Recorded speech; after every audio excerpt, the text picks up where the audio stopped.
সকাল সকাল মায়ের পুজো হয়ে গেছে, স্নান টান করে ইতুর ঘটও আজকে বসে গেছে। আমার এখন 12:30 বাজে, এখনো হয়নি। আমি সুইচ অফ করে ওখান থেকে ড্রেনেজ খুলে জলটাই দেখো বের করে দিয়ে, এগুলো ছেলের জন্য। এগুলোতে ধনেপাতা লঙ্কাটা নেই, ও ধনেপাতা ফ্লেভারটা খুব একটা পছন্দ করেন না। আর এগুলো আমাদের একই জিনিস, শুধু ধনেপাতা আর লঙ্কা, কুচি লঙ্কা আর কি, সেটা অ্যাড করা হয়েছে। এগুলো পাকাচ্ছে, এবার ভাজবো। Good morning everyone, welcome to Rai hi, welcome to a new blog. কালকে খুব সুন্দর একটা দিন কাটানোর পর আজকে একদম চাঙ্গা লাগছে। সকালে ভীষণ একটা মিষ্টি রোদ, তার সাথে কত কিছু কাচাকুচি হয়ে গেছে। মেশিন তো চলছে, সেগুলো কাঁচা তো হচ্ছেই, তার সাথে হাতে কাঁচা হয়ে গেছে কতগুলো। কত যে কাজ করেছি, মানে অন্যান্য দিন যা করি আজ তার 10 টাইমস করেছি।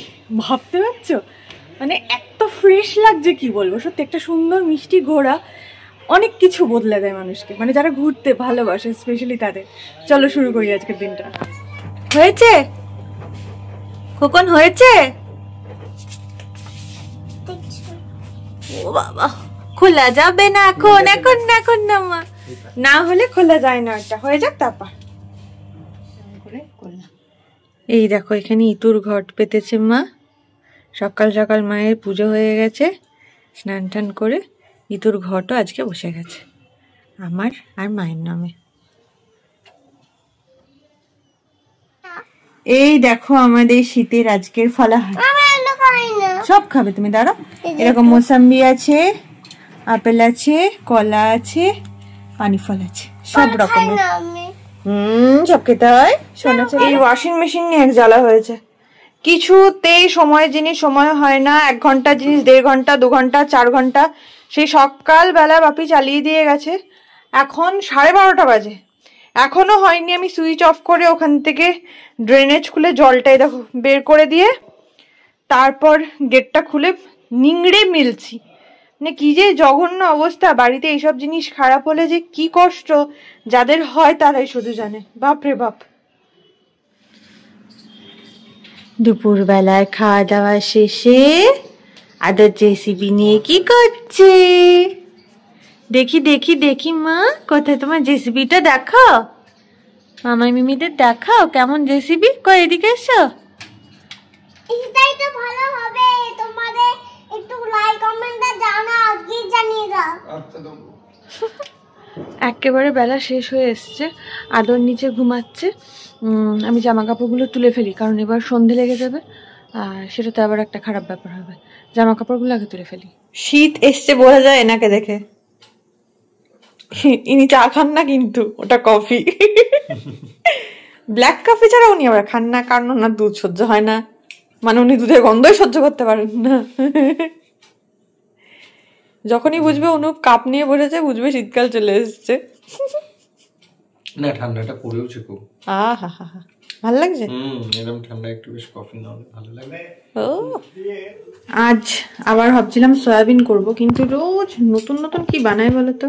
আজ ভাবছি এটা দিয়ে সয়া চাংস বানাবো, একটু দিয়ে সেটাকে চিলি সয়া বানাবো, মানে চিলি সয়াবিনের মতো কিছু একটা বানাবো। দেখো কি বানাই, মানে আবল তাবল যা মনে হচ্ছে সেটাই বানাচ্ছি ঠিকই, কিন্তু আদপে সেটা ঠিকঠাক হয় কিনা সেটা দেখতেই পাবে। জলটা ভীষণ গরম, মানে ওটাকে আমি প্রেসারে দিয়ে ফুটিয়ে নিয়েছি, 3টে সিটি দিয়ে নিয়েছিলাম, পুরো নরম হয়ে গেছে। গরম বলে আমি ওটার জল ছিটাতে পারছি না, তাই অনুপম ওটা করে দিচ্ছে। এই দেখো সয়াবিনটা সেদ্ধ করার পর মিক্সিতে বেটে এরকম করে নিয়েছি। এরপর এই পেস্ট করা সয়াবিনের সাথে রসুন, আদা, ওই দুটো পেস্ট করে এটার সাথে মেশাবো। তার সাথে পেঁয়াজ কুচি, ধনেপাতা, এগুলো সমস্ত মিক্স করে একটু ইয়ে দিয়ে কর্নফ্লাওয়ার দিয়ে মিক্স করে নিয়ে বল বানিয়ে ভাজবো। তারপর তো আবার বাকিটা বাকি আছে। এগুলো ছেলের জন্য। এগুলোতে ধনেপাতা লঙ্কাটা নেই, ও ধনেপাতা ফ্লেভারটা খুব একটা পছন্দ করেন না। আর এগুলো আমাদের একই জিনিস, শুধু ধনেপাতা আর লঙ্কা, কুচি লঙ্কা আর কি, সেটা অ্যাড করা হয়েছে। এগুলো পাকাচ্ছে, এবার ভাজবো। এই দেখো বড়াগুলো ভাজা হচ্ছে। আদরের গুলো এই যে 4টে করে রেখেছি, ওরগুলোতে তো দেখলেও সব দিইনি, আর এটা আমাদের আলাদা করে হচ্ছে। এই দেখো হয়ে গেছে আমাদের চিলি সয়া। ইয়ে,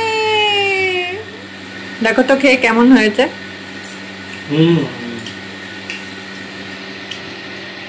কেমন লাগছে? বেশ ভালো, বেশ ঝাল ঝাল ঝাল, বেশ ঝাল। ওটা তুই খেতে পারবি না, তোর আলাদা বানাচ্ছি বাবা।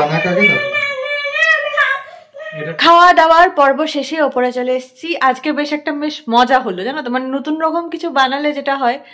কালকে এত সুন্দর একটা ঘোড়া, আজকে এত সুন্দর একটা এন্ডিং।